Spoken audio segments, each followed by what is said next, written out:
voltei aqui, a partida está começando, então vamos para este minigame muito épico e tomara que ocorra tudo certo. Certo. Estamos numa caixa muito matemos, não, quase matemos um. Ok, não, chá de meio, português, matamos outro. Oh, só, morremos. Brincadeira, galera. Tentando imitar um português, eu nunca fui bom na minha vida pessoal. Mas esse minigame tá frenético, Brasil. Ah. Tira esse teu homem. Você acha que é homem, né? Ó, morreu. Isso que dá tentar ser homem.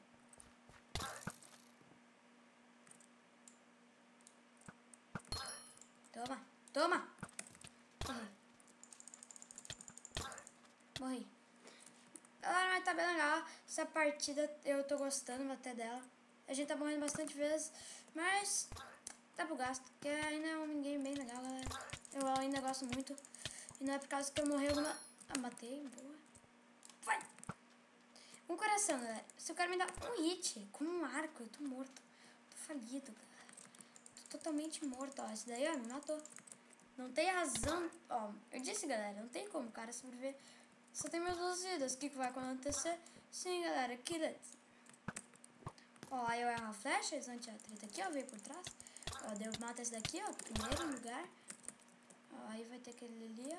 Ó, olha o lag. Ó, deu um morro, galera. Uma vida. Suicídio nesse minigame. Que eu não... Ai!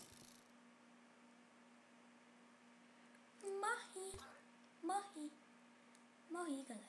Morri. Então, galera, esse minigame, essa partida sendo bem curta, a gente matou, vamos contar quantos players a gente matou. Tá, aqui. 1, 2, 3... Não, deixa eu contar desde o início quando você contar em inglês. Prince, 1, 2, 3, 4... Ah, 5. Acho que 4 ou 5. Não, 5 com outro que eu esqueci de mostrar, né? Na última partida a gente tinha matado 4 e nessa a gente matou 5.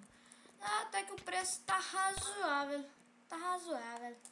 Então a gente vai ficar por aqui, galera. Esse minigame ficou bem legal, que a gente jogou uma partida de Oneta Shumper, que é um minigame que eu não conheço, mas como vocês não disseram nada, mas eu acho que vocês preferem que eu traga novos minigames, galera, que até eu preferia. Então é isso, galera. O vídeo vai ficar por aqui. Se inscreva no canal, se que já são inscritos, que é um canal bem legal da Minecraft. E compartilhe esse canal com seus amigos, caso vocês tenham, né? Mostrem para eles o canal, peçam para eles se inscreverem, que isso vai ajudar bastante, galera. Então é isso, galera. Favoritem o vídeo. Adeus.